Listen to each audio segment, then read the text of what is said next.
കുട്ടികളിൽ സേവന മനോഭാവം വളർത്തിയെടുക്കുക എന്ന ലക്ഷ്യത്തോടെ പ്രവർത്തിച്ചു വരുന്ന സ്കൂൾ സോഷ്യൽ സർവീസ് സ്കീമിന്റെ നേതൃത്വത്തിൽ മാവൂർ GN UP സ്കൂളിലെ 50ഓളം കുട്ടികളെ ഉൾപ്പെടുത്തി നടത്തിയ കൂട്ട് ദ്വിദിന സഹവാസ ക്യാമ്പ് സമാപിച്ചു.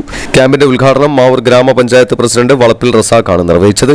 വാർഡ് മെമ്പർ ഉമ്മർ മാസ്റ്റർ അധ്യക്ഷത വഹിച്ചു. Mavoor GN UP school head mistress KT Mini, SMC chairman K Usman, P Shainy, MK Muhammad Basheer എന്നിവർ സംസാരിച്ചു. സമാപന ചടങ്ങ് മാവൂർ SI രമേശ് ഉദ്ഘാടനം ചെയ്തു. സീനിയർ അധ്യാപകൻ PK അബ്ദുസത്താർ അധ്യക്ഷത വഹിച്ചു. ചൈൽഡ് വെൽഫെയർ ഓഫീസർ ഹരിഹരൻ മുഖ്യപ്രഭാഷണം നടത്തി. Sreeja Baby, K Abdulla, V Anila, P Narayanan എന്നിവർ സംസാരിച്ചു. School social service scheme coordinator M Muhammad master സ്വാഗതവും ലീഡർ ഋഷികേഷ് നന്ദിയും പറഞ്ഞു. ഡിജിറ്റൽ സുരക്ഷയും കുട്ടികളും എന്ന വിഷയത്തിൽ Kozhikode city civil police officer V Firoz, project coordinator Abhirami എന്നിവർ ക്ലാസ് എടുത്തു. ജൈവ കൃഷിയും കൃഷി പരിപാലനവും എന്ന വിഷയത്തിൽ മാവൂർ കൃഷി ഓഫീസർ ഡോക്ടർ ദർശന ദിലീപ് ക്ലാസ് എടുത്തു. സമാപന സമ്മേളനത്തിൽ വ്യത്യസ്ത മേഖലകളിൽ കഴിവ് തെളിയിച്ചവരെ ആദരിക്കുകയും ചെയ്തു.